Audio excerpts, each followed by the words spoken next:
De volta com o programa Encontro Marcado, estamos falando hoje do Código do Consumidor com a doutora Renata Alves. Doutora, eu posso cancelar um contrato sem pagar multa? Depende, né? Quando você entabula uma situação com alguém, né? Seja ela pessoa física ou jurídica, você tem as cláusulas nesse contrato. E dentro desse contrato, você vai definir as cláusulas, e dentro dessas cláusulas está a de cancelamento ou de arrependimento, dentre outras. Então, pode haver sim, que você, a partir do momento que você queira cancelar algum tipo de contrato, porque os contratos, eles têm várias espécies de contrato. Inclusive, tem alguns contratos que tem cláusulas que não são contemplados pelo Código de Defesa do Consumidor. Né? Então, sim. O que acontece bastante é que os contratos de adesão, por exemplo, de telefonia, de celular, são, em alguns momentos, ou determinadas cláusulas desses contratos são consideradas abusivas. Só que daí você precisa de um processo judicial para que haja primeiro essa comprovação. Como funciona o ressarcimento de valores em compras feitas no cartão de crédito? Se essa compra, né, foi uma compra realizada pelo consumidor, né, então não há ressarcimento. Mas se essa compra foi realizada por terceiros ou o cartão desse consumidor ele foi clonado, então ele tem o direito de ser ressarcido por essas compras realizadas. Inclusive, quando você vai realizar um cartão em determinados pontos comerciais da própria cidade, da nossa cidade, acontece muito eles quererem ofertar para você serviços de seguros, né? Caso o seu cartão seja clonado ou seja utilizado por uma pessoa ou não, que você não autorizou. É legal quando você vai fazer uma operação bancária, ali o funcionário exigir que você compre um seguro, que você faça alguma coisa com relação a isso? Não, uma compra casada ela é vedada pelo Código de Defesa do Consumidor. E isso acontece bastante, né? Se você quer chega ao banco, você quer uma coisa. Então, olha, eu quero a abertura de uma conta X. Aí é ofertado para você, não, mas você pode abrir uma conta Y, que você vai ter direito a isso, a isso, a isso. Não, eu não quero. Né? E se ele insistir, ainda acaba a indenização também por essa insistência. O que são bancos de dados de relação de consumo? Então, fala um pouquinho sobre isso. Existe tanto o banco de bons pagadores, né, quanto existe o banco de maus pagadores.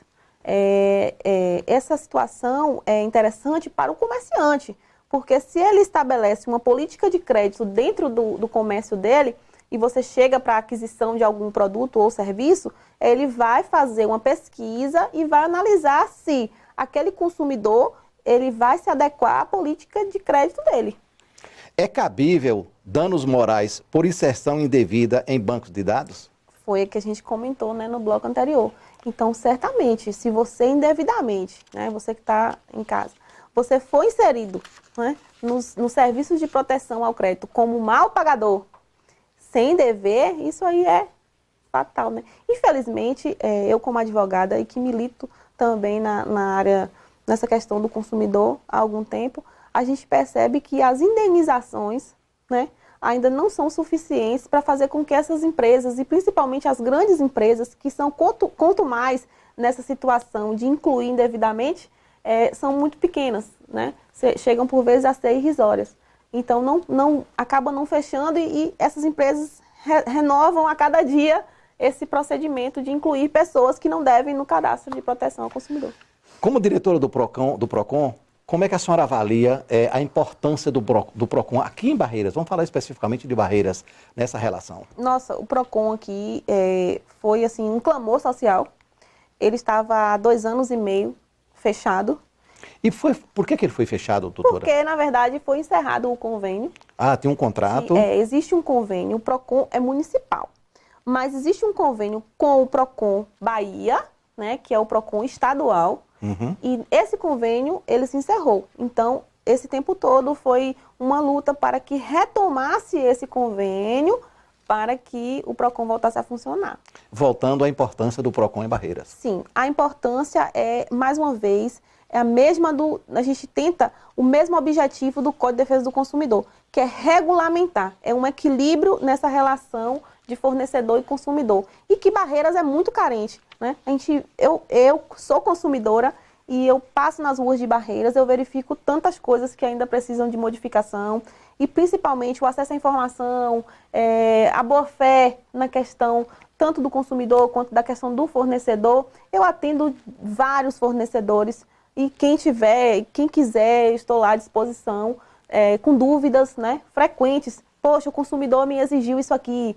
Olha, o preço da minha prateleira do supermercado estava errado do caixa. O consumidor queria levar o menor. O que é que eu faço? Eu falei, ele tem que levar o menor.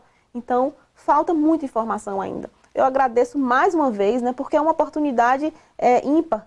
A comunicação, tanto a TV quanto o rádio, que sempre nos traz essa possibilidade de estar levando essa informação ao consumidor, né, que ainda é muito carente.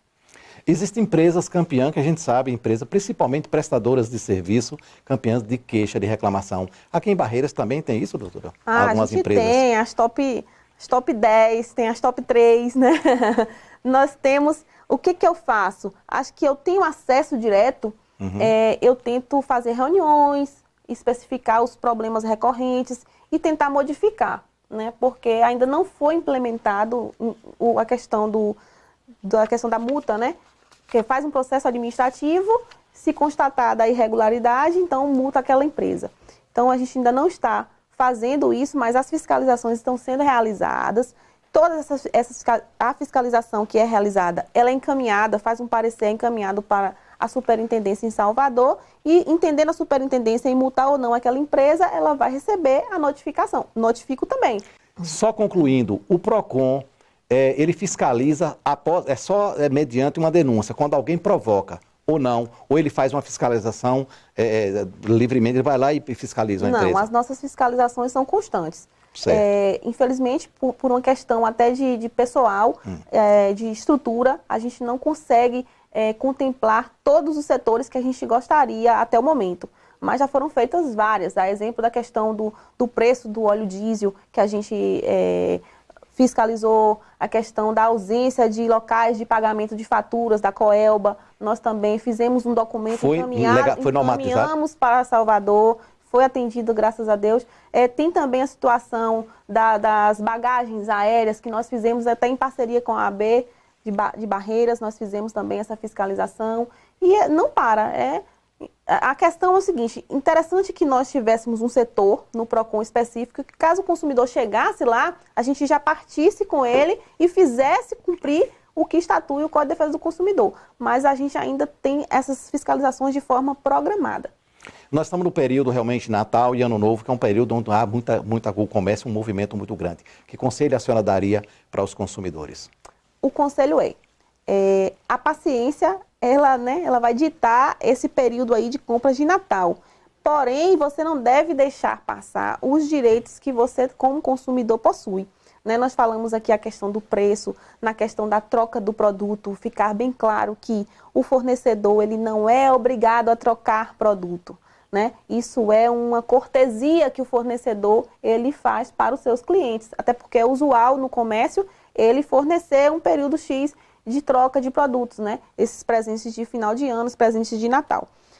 A questão também de você analisar que essa compra, quando é feita em loja física, ela não tem o direito ao arrependimento, Esse direito ao arrependimento só se aplica nas compras realizadas por meios, por internet, pelo smartphone, por catálogos, então somente assim se aplica esse direito de arrependimento.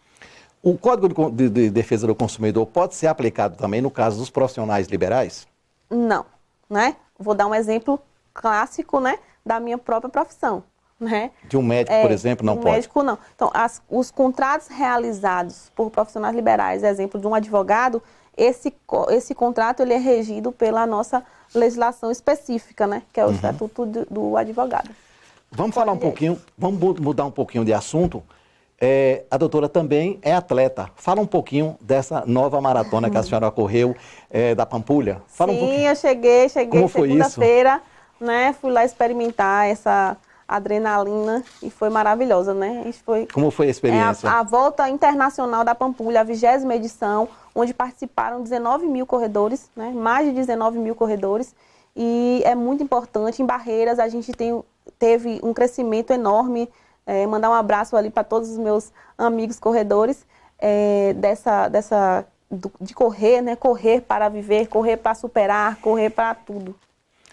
Doutora, voltando ao nosso consumo, nosso Código de Defesa do Consumidor,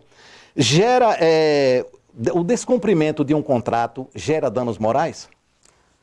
A palavra depende, né? Porque o contrato em si, com o novo Código de Processo Civil, ele deu uma margem muito grande para as relações privadas. Então, quando você entabula um contrato com alguém, ele te deu uma margem maior para você definir as cláusulas daquele contrato, né? Para a menor interferência do Estado em si, no caso, quando for apreciado nesses contratos. O que são cláusulas abusivas? Cláusulas abusivas são aquelas incorporadas a um contrato de consumo, no caso do Código de Defesa do Consumidor, que extrapolam tudo o que está preconizado, né, na lei, na legislação. No nosso caso, na Lei 8.078/90, que é o Código de Defesa do Consumidor. Aqui em Barreiras, qual é a reclamação mais comum que vocês deparam? Top 1 é a senhora Embasa, né? Assim, a gente tem um feedback com eles, né? Com a Embasa, tentamos e conseguimos resolver bastante coisa, mas o índice maior de reclamação é a Embasa. Nosso programa está chegando ao fim, está tão legal, tão Muito gostoso, bom. tantas explicações, mas a senhora tem aí mais 2 minutos para fazer as suas considerações. Bom, eu quero agradecer a TV Câmara, agradecer o programa, né, agradecer você, Modesto, por essa oportunidade de estar aqui. Me coloco à disposição para qualquer esclarecimento futuro, né? O PROCON também está de portas abertas para qualquer esclarecimento e principalmente para a população que nos assiste, porque o PROCON está a serviço da população, não somente do consumidor, porque o que muita gente, né, faz essa confusão, que o PROCON não é pró-consumidor, o PROCON é para regulamentar essa relação existente entre o consumidor e o fornecedor. Caso o fornecedor ele também precise, né, de algo, qualquer esclarecimento, a gente está lá à disposição. Doutora Renata, muito obrigado pela presença e vamos colocar o nosso programa aqui à disposição para a senhora voltar aqui mais vezes para a gente falar dessa relação de consumo. E nós ficamos por aqui. Muito obrigado pelo carinho da sua audiência. Assista também o nosso programa pelo nosso canal do YouTube. Até o próximo programa.